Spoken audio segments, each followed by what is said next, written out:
시청자 여러분 안녕하십니까? 기자들의 눈 김양훈입니다. 여기는 인천광역시청 민원동 앞입니다. 잠시 후 2층 시브리핑 룸에서 유종복 인천시장이 기자회견을 개최할 예정인데요.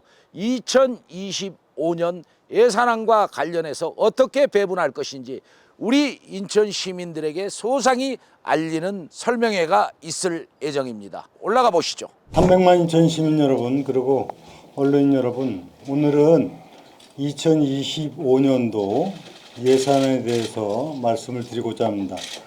내년도 예산 상황도 어려움이 예상되고 있습니다만 인천시가 나아가고자 하는 큰 목표를 담고 민생을 좀 더 어떻게 원활하게, 즉 시민 행복 체감 지수를 높일 수 있도록 하느냐, 인천시의 각종 정책이 제대로 현실이 될 수 있도록 하는 문제, 또 미래를 준비하는 데 중점을 두고 예산을 편성했다는 말씀을 드립니다. 지난해보다 972억 원, 0.6%가 감소한 것으로 나타나 있는데, 이것은 일반 회계는 늘어났지만은 특별 회계 부분이 줄어든 것은 제3연육교 건설이라든가 또 도시철도 1호선 검단 연장 사업이 내년도 사업이 종료되기 때문에 사업비가 대폭 줄게 됨에 따라서 특별회계 예산이 줄어서 나타난 현상이다 하는 말씀을 드립니다. 세입 예산 중에서는 지방세가 1,074억 원이 증가된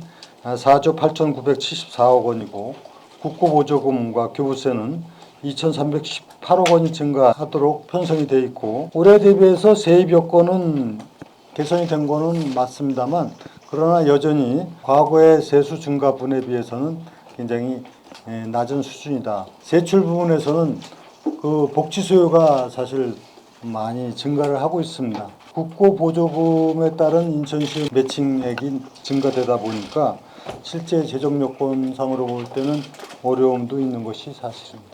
보통교부세는 최근 2년 연속 정부의 대규모 세수 결손이 불가피한 상황에 있어서 시에서는 신규 수요 발굴, 지속적인 제도 개선을 통해서 잠정적으로 8,900원의 교부세 지급을 반영해서 예산을 편성했다는 말씀입니다. 시민 불편은 줄이고 시민의 행복 체감 수준을 높이는 데 주력을 해서 편성한 것이 이번 예산의 특징이고, 또 민생경제 회복, 또 서민복지에 또 두 번째 큰 역점을 두고, 세 번째는 글로벌 탑10시티 도약을 위한 예산, 그리고 미래 사회를 준비하는 부분에 이 네 개 부분으로 나누어서 중점적인 투자를 하고자 한다는 말씀드립니다. 저출생 대책, 그래서 1억 플러스 아이드림을 비롯해서 아이 플러스 집드림, 차비드림, 그리고 아이패스 제도는 며칠 전에 말씀드린 아이 바다 패스리까지 이런 실제 시민들의 체감형 정책들을 예산에 다 담아서 편성을 했다 하는 말씀드립니다. 사실 인천에서 많은 행사들이 일고 있습니다. 과거보다 더 발전적이지 못하고 후퇴되는 그런 행사들이 있거든요. 예산들이 많이 소비가 되고 있어요. 그런데 실질적으로 과거에는 뭐 지역 경제에 대한 뭐 시너지 효과다, 이런 것들이 굉장히 많이 그 언론상에도 보도가 되고, 시간이 지나면서 점점 후퇴하는 모습들을 보여주면서 좀 어느 정도 이제 시간이 변한 만큼 더 다른 데로 업그레이드 시켜가지고 행사들을 키워야 되지 않겠느냐, 이런 여론들이 굉장히 내부적으로 우리 시민들도 저것도 행사야? 이런 식으로 비판하는 소리도 크거든요. 여기에 대해서 문화체육관광국에서는 좀 설명을 해주시고, 앞으로 축제와 관련해서 뭐 지원 이런 내용에 대해서도 좀 설명이 필요하고요. 환경과 관련해 가지고 공격을 많이 했다가 지금은 이제 그 친구가 그쪽에서 사퇴를 하고 나온 부분들인데, 그래서 사실 거기에 대해서 그 행정은 잘한 행정이다, 그러면서 우리 스카이서부터 다수의 언론사들이 굉장히 거기에 반대되는 논조로 기사를 많이 썼어요. 그리고 결국 환경국에서는 우수상을 받았어요. 음식물 쓰레기라든가 등등 여러 가지 그 부분들이 뒤로 후퇴가 됐는데, 작년 예산과 올해 예산을 비교한 결과 똑같더라고요, 보니까. 지금은 왜 이렇게 후퇴가 되고 있는지. 축제 관련 예산 같은 경우에는 말씀 주셨듯이, 그러니까 현장의 목소리를 듣고 저희들이 올해도 예산 편성할 때 그러니까 기본적으로 잘된 축제들에 대해서는 좀 더 하고 좀 잘못된 것들에 대해서는 좀 더 페널티를 주고는 그런 방식의 외부 평가를 사실은 했고요. 그리고 한경국의 그 아까 A 언론사 뭐 후퇴했다고 하시는데 그거는 사실 개별 케이스를 뭐 아마 기자님도 말씀하시기 좀 그렇고 저도 여기 다른 분들 계신데 다 말씀 잘 모르고 말씀드리면 좀 어려운 부분이 있어서 이 부분은 나중에 소관부서에서 좀 말씀드리도록 하겠습니다. 다만 저희 예산에서 일부 환경 예산이 감소된 부분은 아까 시장님께서 잘 말씀 주셨듯이 환경 예산이라는 게 저희가 자체적으로 하는 것도 있지만 국비 지원 사업이랑 매칭 사업들이 많은데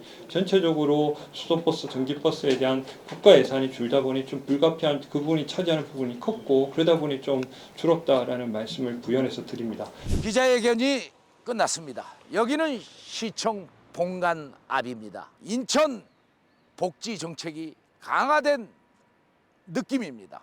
2025년 예산안 배분이 되었는데요. 잠정적으로 확정이라 보면 되겠습니다. 쓸데없는 축제 이런 부분들의 예산은 그대로 진행되는 것 같습니다. 전자 앞서 인천시 공무원 간부의 설명이 있었는데요.